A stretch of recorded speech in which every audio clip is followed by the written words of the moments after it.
네, 안녕하세요. 정의상입니다. 네, 원장님 혹시 슬립테크라고 들어보셨어요? 무슨 테크요? 슬립테크. 뭐 들어본 것 같기도 해요. 수면을 잘 취하는 게 정말 삶의 질에 굉장히 중요하다는 걸 이제 저도 느끼지만 많은 사람들이, 어저께도 저 잠을 잘 못 자가지고 지금 얼굴이 좀 안 좋은데, 그냥 뭐 좋다는 베개 사는 거랑 이제 수면 전에는 가능하면 휴대전화나 TV 시청 같은 거 조금 자제한다든지 이런 것들 노력을 하는데, 그래도 뭐 안 될 때는 유튜브로 잠 오게 하는 뭐 음악 이런 것도 틀어놓기도 하고 이것저것 해도 참 쉽지 않을 때가 많은 것 같아요. 근데 돈을 들여서 될 수 있다면 정말 돈을 들이고 싶은 생각이 가끔 들 때가 있는데, 근데 그게 뭐 돈 들인다고 또 꼭 되는 건 아니잖아요.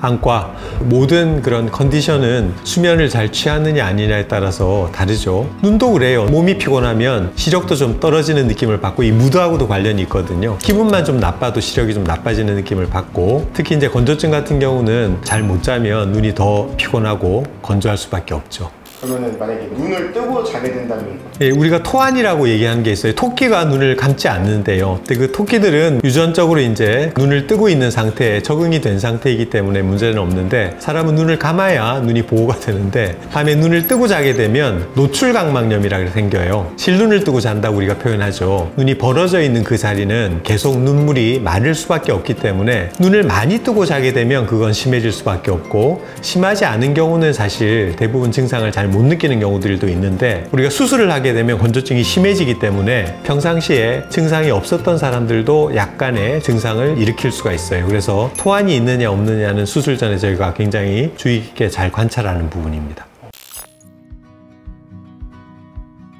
본인이 확인을 못하죠. 본인은 잠을 자니까 주변에 이제 가족들한테 확인을 해달라고 얘기를 하면 되죠. 가족들이 되게 그 환자가 토안을 가지고 있는지를 아는 분들이 많아요. 혹시 밤에 눈 뜨고 자지 않아요, 어머니? 물어보면 그래요, 눈을 뜨고 자는 것 같아요, 이렇게 얘기를 하거든요. 환자가 느끼는 거는 아침에 이제 눈을 뜰 때, 토안이 심한 사람들은 아침에 눈이 불편해요. 아침에 일어날 때 눈이 막 건조하다든지 뻑뻑하다든지, 눈이 시리고 따갑다든지, 뭐 살짝 아프다든지, 보이는 게 흐려 보인다든지, 그런 증상이 있을 때는 혹시 내가 토안이 있지 않을까 한번 생각을 해볼 필요가 있죠. 토안증이 생기는 이유는? 그건 뭐 유전적으로 타고나는 건데, 이제 우리가 이제 눈의 모양이 다 다르잖아요. 특히 이제 팔페브랄 피셔라고 얘기하는데, 눈이 큰 사람들은 그럴 가능성이 더 많겠죠, 아무래도. 아니면 안구 자체가 크기가 커서 앞쪽으로 약간 돌출되어 있는 안구 돌출증이 있는 사람들, 이게 고도근시도 그렇지만 갑상선 질환이 있는 사람들이, 그런 사람들이 꽤 있어요. 네, 그런 사람들이 있고, 또 하나는 대표적으로 이제 쌍꺼풀 수술을 한다든지, 뭐 아니면 안검 성형 수술을 했을 때, 눈꺼풀 성형 수술을 했을 때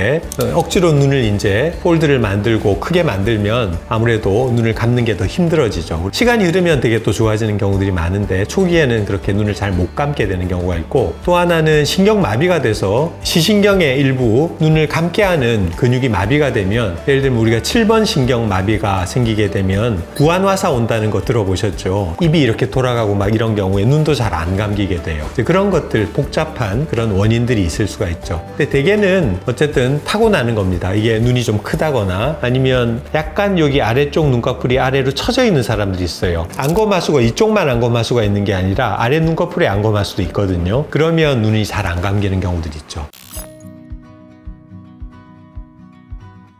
제일 근본적인 치료 방법은 수술적인 치료 방법이죠. 특히 이제 연령이 들어서 아까 제가 얘기 드린 하안검, 토시스, 안검하수나 아니면 외반증이라고 해서 눈꺼풀이 약간 근육의 힘이 빠지면서 바깥으로 이렇게 돌아가는 사람들이 있거든요. 이제 이렇게 연령이 증가하면서 생기는 것들은 우리가 안약을 써가지고는 고칠 수가 없고, 여기에 이제 근육의 긴장을 좀 늘리거나 아니면 피부를 좀 잘라내서 좀 더 타이트하게 만들어주는 그런 안과 성형 수술을 할 수 있습니다. 근데 대개 이제 저희가 시력교정 수술 이후에 보게 되는 젊은 사람에서 그런 경우는 수술적인 치료를 필요로 하는 경우까지는 많지는 않고, 수술 이후에 초기에 건조증이 좀 심하게 왔을 때 토안을 방치하면 건조증을 더 심하게, 특히 아침에는 느낄 수 있기 때문에 자기 전에 눈에다가 연고를 바르는 그런 치료를 되게 하게 되죠. 왜냐하면 인공 눈물은 약을 넣었을 때 눈에 절유되는 시간이 불과 10분, 15분 정도밖에 안 돼요. 그래서 자는 동안 몇 시간 동안 보습을 하려면 연고로 하는 수밖에 없거든요. 연고는 굉장히 끈적끈적하기 때문에 한번 발라 놓으면 눈이 벌어져 있어도 그 부위는 계속 대개는 보습이 됩니다. 그래서 인공누액 그 연고를 사용하거나 겔 타입의 약을 사용해서 아침에 그런 증상을 조금 줄일 수가 있겠죠.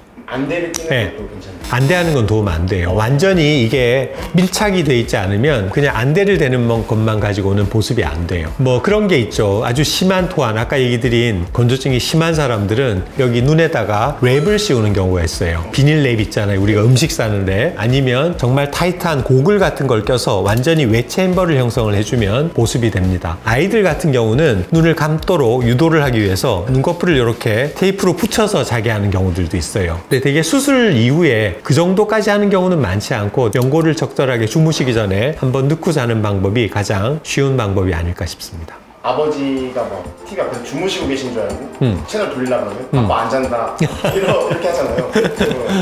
네. 눈을 감고 있어도 사실 한번 해보시면 아는데 눈을 감고 눈앞에 손을 왔다 갔다 해보세요. 그러면 느껴져요. 특히 약간 광선이 있는 상태에서는 이렇게 하면 그 움직이는 게 느껴지거든요. 그러니까 집중해가지고 관심을 가지고 있으면 그러면 아버지가 그걸 느낄 수도 있겠죠. 그러니까 눈을 감고 있다고 해서 아무것도 보이지 않는 건 아니다. 음영은 보일 수가 있다. 그래서 아마 그걸 감지하는 게 아닐까. 토한증에 대해서 이제 알려드렸는데요. 평상시에 내가 증상이 없는 토한증이라면 전혀 걱정하지 않으셔도 돼요. 그냥 문제는 안과 수술을 하게 되면 그 토한증이 건조증의 심화를 일으킬 수 있고 증상을 일으킬 수가 있거든요. 그래서 평상시에 내가 눈을 뜨고 잔다더라 라는 가족들의 얘기나 친구들의 얘기를 들으신 분이 있다면 밤에 주무시기 전에 인공 눈물 연고를 좀 바르고 주무시는 게 조금 더 안전하지 않을까 하는 생각이 듭니다.